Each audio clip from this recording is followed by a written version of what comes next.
Masaganang araw mga kapanalig ko kay Kristo. Kumusta po kayo? Bago po ang lahat, ano po ang lagi nating i-meditate, sasabihin, iisipin, gagawin?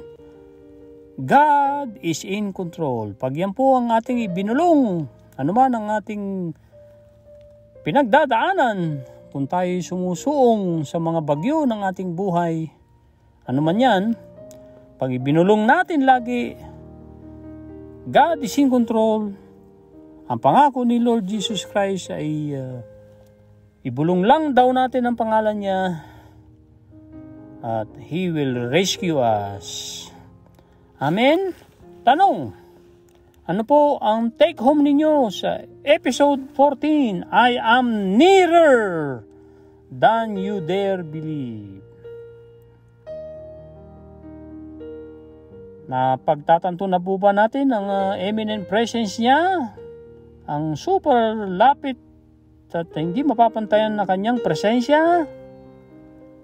Naiwasan na po ba natin, nare-recognize natin ang vehemently deny, which is masidhing pagkakaila, na ipagkakaila natin na tayo'y nangangailangan ng isang Diyos at isa lang dapat ang Diyos natin? At alam na po ba natin ang absurdity na Google Translate sa Tagalog, which is kahangalan, na hinihinto na po ba natin ng pag-deceive o paglinlang sa mga ibang tao? So, yan po ang sinasabi ni Lord Jesus Christ na I am nearer than you dare believe. Dasalin na po natin ng Holy Spirit with your active participation that dramatically affects our success conscious, our consciousness po pag tayo ay gumagawa ng kabutihan, tayo ay pumipigil na, tinitigil na natin ang procrastination which is destroyer of our dreams. Procrastinate ay mamaya na, tinatamad ako, bukas na, sa isang buwan na, sa isang taon na, hindi na wala ng bukas hanggang sa na tumanda na tayo at malapit na tayo mag-expire, hindi na natin nagawa yung supposed to being dapat natin gawin na ikaliligaya sana natin. Taas po ang mga kamay, pikit po ang ating mga mata para manuot ang dasal para sa Holy Spirit. Talagang kailangan natin ang help, ayuda, anumang tulong or dasal na hiningi natin, kailangan natin ng banal na Espiritu para tulungan tayo magdasal ng kinalulugdan ng Diyos. Holy Spirit, I accept your invitation to love your words, to embrace your words, and to walk in total obedience to your words in Jesus' name. Amen. Salamat po sa active participation po ninyo. Shoutout sa aking Kuya Romy. At alam niyo po ba ang loyalty pledge ay 1945 pa yung pledge na yan at sinususugan yan ng mga nagsabuhay niyan. At nire-recite yan ng aking Kuya Romy. Nagtaka ako nung isang taon na nasasabi ko sa inyo sa mga nakaraang podcast ko na nire-recite niya ng tuloy-tuloy. Kasi sa Binmaloy Catholic High School, sa Binmaloy, Pangasinan, which is Catholic High School, ay pinire-recite sa amin yan. So, si Kuya ko ay nauna ng 4 na taon na 84 siya gumraduate. Ako naman ay papasok pa lang ng first year sa... Hindi kami nagpang-abot eh. Gumraduate siya. Ako naman ay papasok ng first year high school sa Bimali Catholic High School. At natutunan ko yung loyalty pledge by Albert Kim Hobart. Na babanggit yang pangalan na yan sa Think and Grow Rich, yung si Hobart na gumawa din ng napakagandang mga ambag para sa mundo. Difference maker din siya. Maraming mga magandang words na sinulat si Napoleon Hill. Isa si Albert Hobart ang nagbigay ng mga testimonya ng mga success secrets sa Think and Grow Rich. So yung loyalty pledge niya ay hindi lang ito para sa organisasyon, para rin ito sa atin, sa lahat ng aspeto ng ating buhay, sa personal, sa trabaho, at sa pakikipagrelasyon. Ang loyalty pledge ay talagang memorize ng aking kuya. Nagtaka ako at namangha ako na memorize pa niya with enthusiasm. Ako nalimutan ko na. So ngayon, susubukan ko uling i-recite. So ipinost ko yan sa aming Happy to Serve cleaning team sa Facebook. Sa kortesya ng aking kuya, napakagandang loyalty pledge. At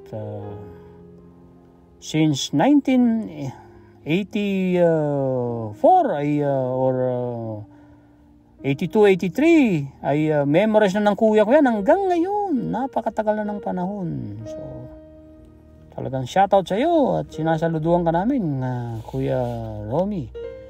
So kung hindi nyo pa alam yung Loyalty Pledge by Albert Kim Howard, pwede nyo pong i-google or pwede kayong mag-comment at pwedeng actually yung episode 14 ay nandun na sa comment. Nilagay na ron ng aking Kuya Romy. So kung gusto niyo pa sa email o sa aman, sa text, kung taga rito kayo ay magsabi lang po kayo, reach out.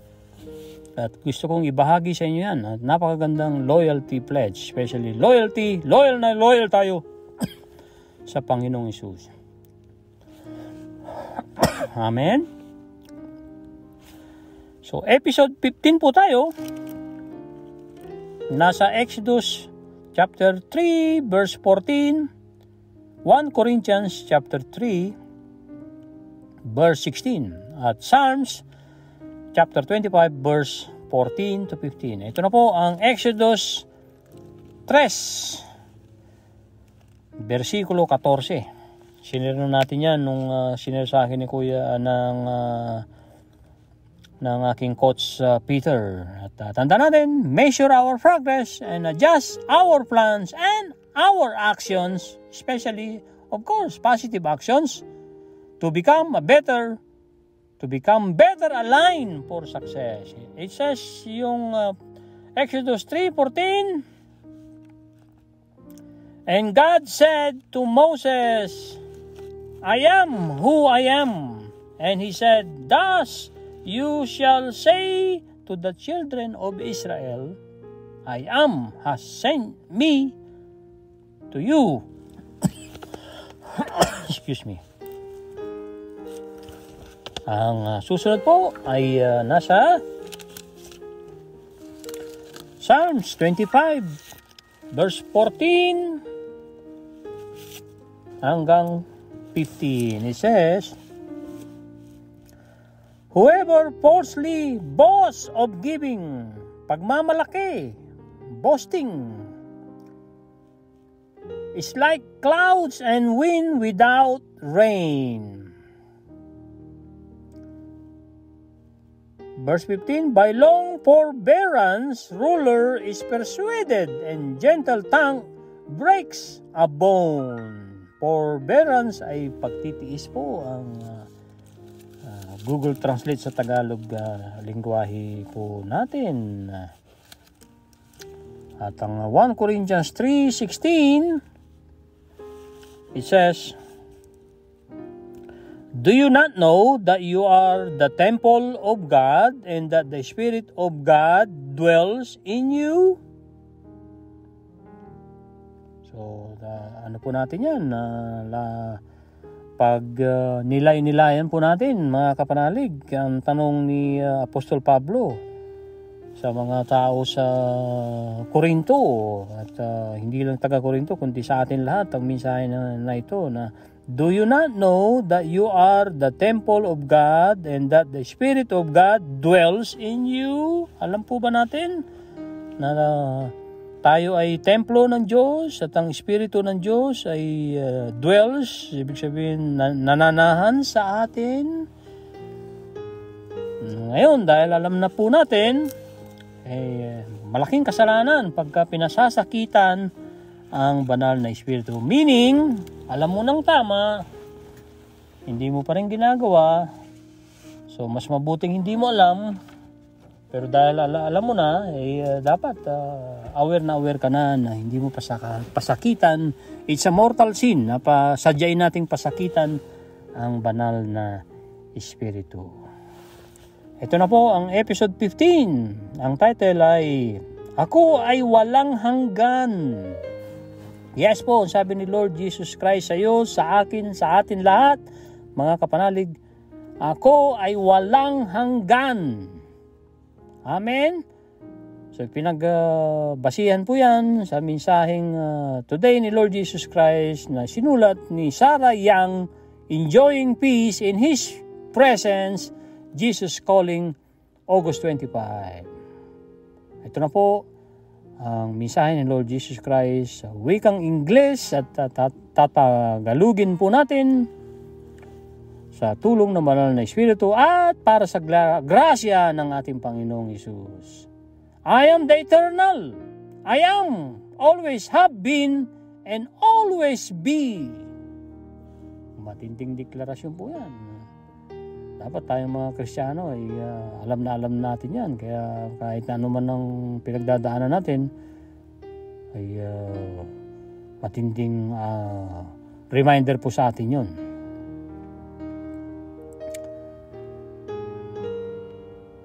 In my presence, you experience love and light, peace and joy. I am intimately ay kasangga, madikit, kadikit. I am intimately involved in all your moments, and I am training you to be aware of me at all times. Your assignment is to collaborate. Collaborate po, parang collaboration po yan. May kamalayan, ang ibig sabihin po ng collaboration ay yung aware po ang sinasabing may kamalayan. So na naging na-advance po ang sabi ko sa inyo, mga kapanalig. So I am intimately involved in all your moments. I am training you to be aware of me at all times. Your assignment is to collaborate. With me in this training process. Collaborate means nakikipagtulungan,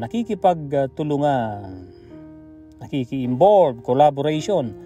Collaborate with me in this training process. I have taken up residence with you, within you. I am central in your innermost being.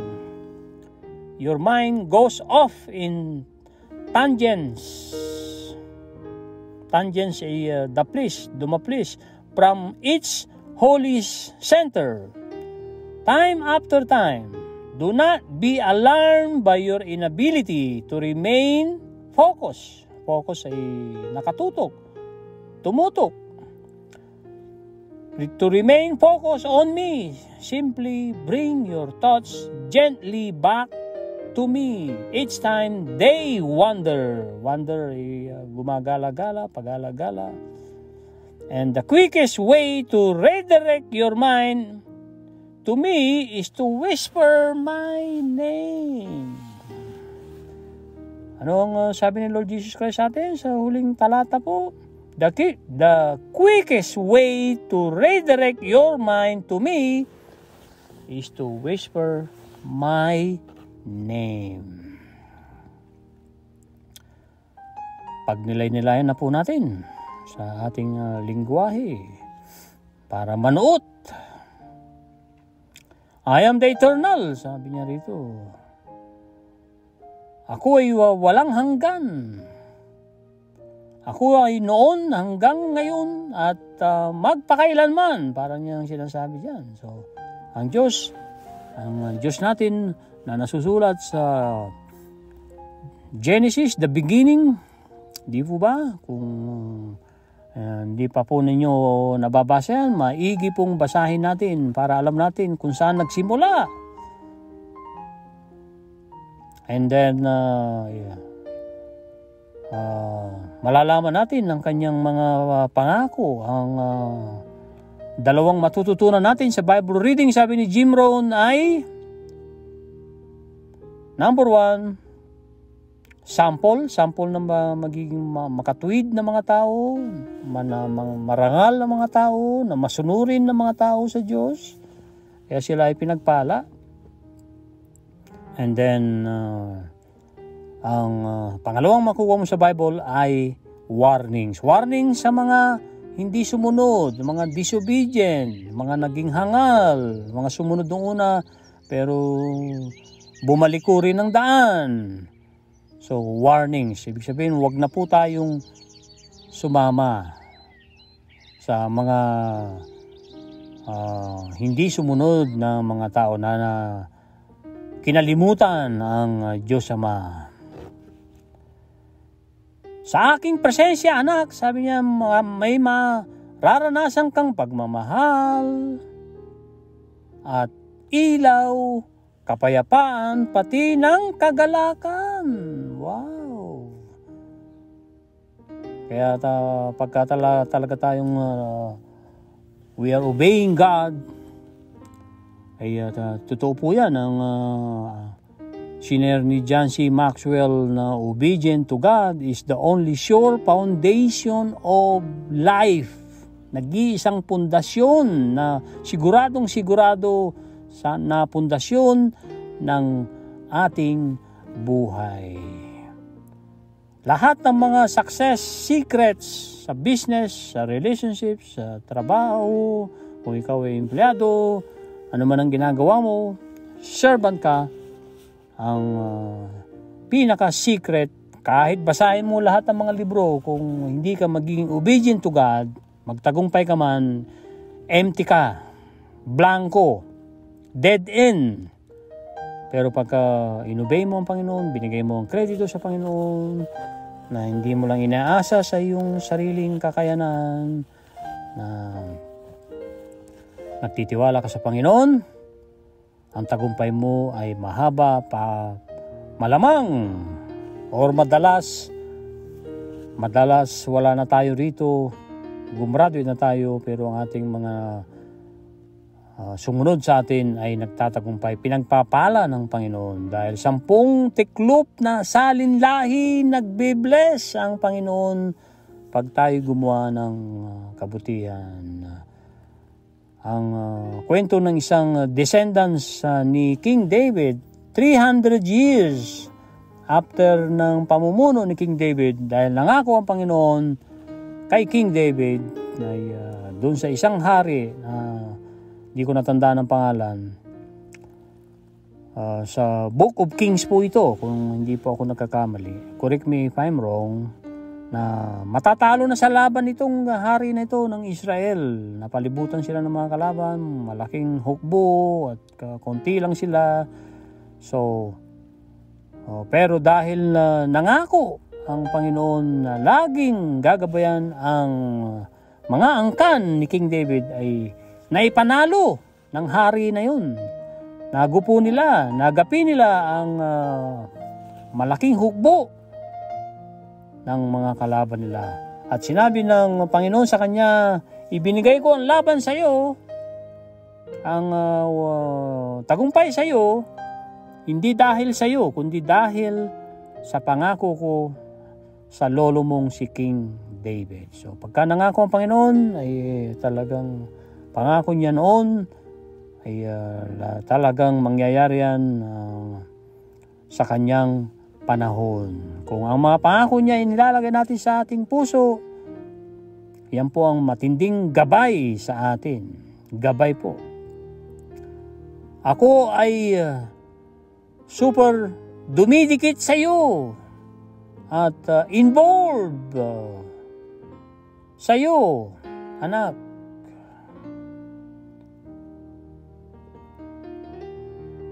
na laging gustong tulungan ka. Yan ang parang sinasabi. Sa lahat ng iyong aspeto ng iyong buhay at sa lahat ng sandali ay tinuturuan kita na maging aware ka. Ibig sabihin may kamalayan ka at all times na ang presensya ko ay sumasayo. Ang tanging assignment mo, assignment ay takdang aralin. Wow, parang tayo elementary nung araw at high school. Ang takdang aralin mo na natatangi ay to collaborate with me. Collaborate ay makipagtulungan ka sa akin. Makipag-usap ka sa akin. Magdasal ka ng naayon sa aking kalooban. Isawsaw mo ang ugat mo sa batis ko. Manatili ka sa akin, na magpapastol sa akin. Tupa kita, na mahal kita. At alam ko, ang kailangan mo, na ikaw ay tupa ko, ibibigay ko ang mga damong kakainin mo, at painumin kita ng malinis, still water, na tahimik na tubig. At kung pinili mong humiwalay, ay hahanapin pa rin kita, anak. Di po ba ang napahiwalay na isang tupa na may isang daang tupa ang pastol na nasusulat sa Bible ay hinanap? Panang pastol, yung nag-iisa na yun. Mahalaga sa kanya dahil alam niya yung 99 ay nasa mabuting kamay na. So hindi siya mapakali kasi ang buhay niya inilalaan niya sa kanyang tupa. Ganyan ang ginawa ng ating Lord Jesus pa. Hindi niya tayo hinayaang agawin ng kalaban at mamatay sa kasalanan.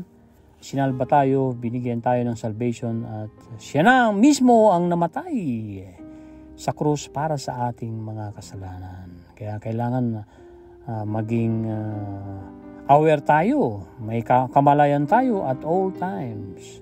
Ang tanging takdang aralin ay makipag-cooperate, makipagtulungan, gawin ang natural na paraan at iasa sa Diyos yung hindi natin kayang gawin tulad ng pag-ulan, pagsikat ng araw at iba pang mga ginagawa ng Diyos para sa atin. I have taken up residence with you. Ako ay nanahan na sa iyo, residence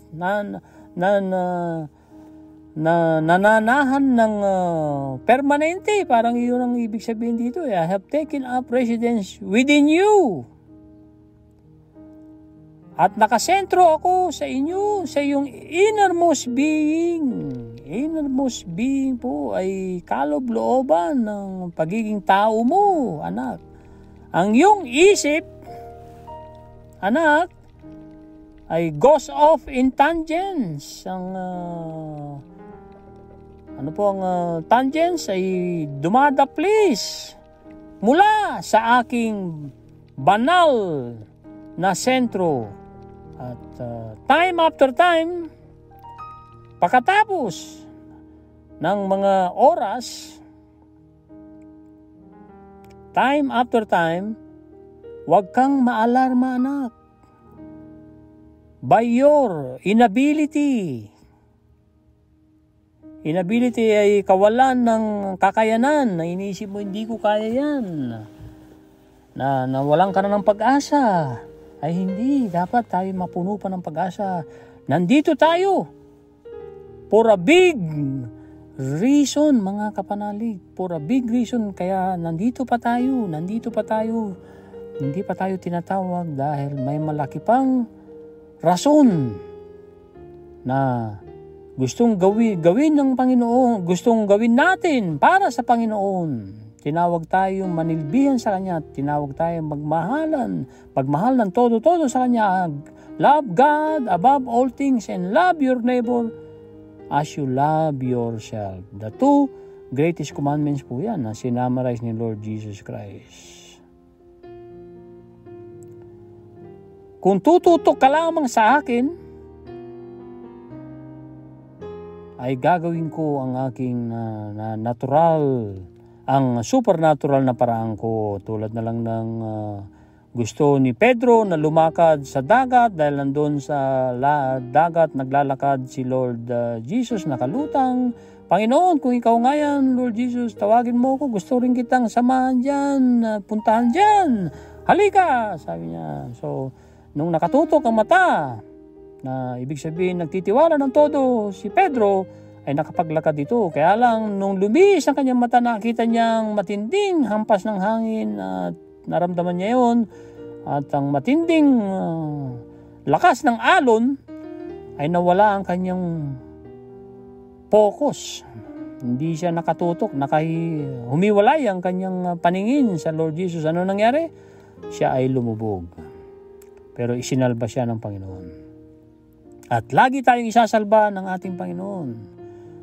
Ang pinagagawa niya sa atin dito sa episode 14 ay simply dalhin mo ang iyong isipan gently na pabalik sa akin.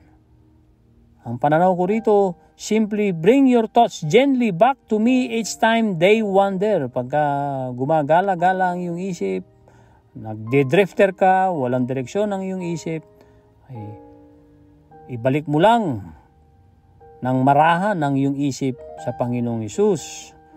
Parang sa Galatians chapter 5 verse 22-23 na fruit of the Spirit, which is love, joy, peace, patience, kindness, faithfulness, gentleness, generosity, and self-control. Kung may problema tayo sa self-control, self-discipline, pwede natin hilingin sa Panginoon yan. God, help us, help me, na makontrol ko ang aking emosyon, na mai-convert ko ang negative emotion into positive. Dahil sa pagmamahal ko sa iyo, Panginoon, na matandaan ko ang 6 department ng aking mind, which is number 1 department ay willpower, number 2 mind department, number 2 ng ating isip ay emotions, department number 3 ng ating isip ay reason, department number 4 ay imagination ng ating mind, department number 5 ng ating isip ay conscience, and department number 6 ng ating isip ay memory. So, yung 6 departments na yan, dapat alam natin yan. At kung di pa natin alam ang definition, di natin matandaan, may libro pong tinalakay po yan sa The Mental Dynamite Book ni James Whittaker sa pahintulot ni Don M. Green, na siya ang mula 2000 siya ang namumuno ng Napoleon Hill Foundation. So talagang gumagala-gala ang ating isipan at napatunayan na rin ng science yan na 20,000 to 30,000 na isip ang pumapasok, lumalabas sa iyong mind. Gumagala-gala ito. Kung pumasok ang negatibo, hindi mo man mapigilan na pumasok siya, pero mapipigilan mong manatili sa diyan. Ang sinabi na analogy ni Martin Luther, siner ni Pastor Ed Lapis, hindi mo mapipigilan ang ibon na dumapo sa iyong ulo, pero kaya mo siyang sawayin, pigilan, na mangitlog ang ibon na yan at gawing pugad na ang ulo mo, tumae at iba pang mga gagawin niya dyan sa ulo mo. So pwede mong sawayin yun. Yun ang kontrolado mo. Kontrolado mo ang inner world mo. Dapat ang inner world mo, which is yung ikaw sa sarili mo, sa kaloob-looban mo, dapat ang yung inner world mo na yan ay kumokontrol sa outer world. Outer world is outside. Yung hindi mo kayang kontrolin. Kaya ang deklarasyon mo, dapat sa isa sa affirmation mo, my inner world controls my outer world. In your notes, check, isusulat, ilalagay ito sa comment ng aking Kuya Romy. napakasipag magbahagi, kaya lalong bumubuti ang kanyang buhay. Your inner world controls your outer world. Pwede natin ibulong sa sarili yan. At ang pinaka madali na paraan para gawin mo yan, i-redirect yan, yung mind mo, is to whisper my name. The quickest way to redirect your mind to me is to whisper my name. Yan ang pinakamabilis na paraan. Turuan ang ating i-redirect or turuan ang ating isip papunta kay Lord Jesus. At paano natin gagawin yan? Ibulong lang daw natin ang pangalan ng Diyos na kataas-taasan, ng ating nag-iisang Diyos na ating kailangan, ng ating Redeemer. Madalas talaga nating binabanggit na si Jesus Christ ay ating Redeemer, siya ang ating refuge, siya ang ating fortress, siya ang ating salvation. Dahil totoong-totoo po yan. Nasusulat yan sa Luma at Bagong Tipan, sa mga preaching na tulad nila Pastor Ed Lapis, na talagang manunood pagka talagang sinundan mo ang mga preaching ni Pastor Ed Lapis, at magkipag-active participation po tayo na magsulat ng mga, maglagay ng mga comments sa mga pinapakinggan natin, pinapanood natin na nakatulong sa atin para ma-appreciate din yung nag-upload at mismo yung nag-preach. So yan po ang episode 15. Episode 15, ako ay walang hanggan. Naniniwala po ba tayo? Nasa deklarasyon ni Lord Jesus Christ yan, ay ako ay walang hanggan. I am the eternal. I am. I always have been and always will be. So I hope and pray na nakatulong sa atin ito. Sa grasya ng Panginoon ay tatalakayan natin ang episode 16 kung sa pahintulot ng Panginoon para sa gloria ng Panginoon bukas ang August 26 na napakaganda ring tayo ay magsama-sama na pag-aralan ang mga pangako ni Lord Jesus Christ, ang mga pinapagawa sa atin tulad ng pagka gumagala-gala ang ating isip. Today sa episode 15 ay i-redirect natin ang ating isip, utusan ang ating isip na papunta kay Lord Jesus Christ sa pamamagitan ng pagbulong ng pangalan niya. Maraming salamat sa inyo mga kapanalig. At ito po ang inyong brother Nico. At in-encourage ko kayong mag-comment, mag-subscribe, mag-like at i-share ang mga podcast natin kung nakatulong po sa inyo. Ang hangarin lang natin ay ibahagi, itanim ang salita ng Diyos. Habang nandito pa tayo, may super dahilan ang Panginoon kung bakit tayo pinapayagan na nandito pa. At nananatili pa sa napakagandang mundo, napaganda ng mundo dahil dumadami ang gumagawa ng kabutihan. Ang naging aware na ang tao na nakikita nila ang big picture, which is God is forever in control, at nakikita nila big picture na sila ay makakarating sa langit na punong-puno ng pag-asa. Pag tayo talaga ay tunay na Kristiyano, sabi ni Pastor Ed Lapis, dapat sigurado tayong makakarating sa langit. At kung gagawin din natin ang ating parte na sumunod sa utos ng Diyos, alamin ang utos ng Diyos, gawin ang utos ng Diyos, at wag mong gawin ang hindi kinalulugdan ng Diyos, lalo na ang pagchichismis at mga bagay na nakakasakit sa iba. Kung hindi natin nakukontrol ang ating emosyon, kung may nagsumbong at tayo kaagad, emosyon kaagad natin ang pairalin, kakampihan natin kagad ng nagsumbong ay nalulungkot. Hindi po kinalulugdan ng Diyos ang gagawin natin. Ang tamang gawain pag may nagsumbong ay tignan ng motibo at bakit kaya sinumbong si ganito, bakit kaya ganito ang sumbong nito. Lord, tulungan mo kong i-interpret.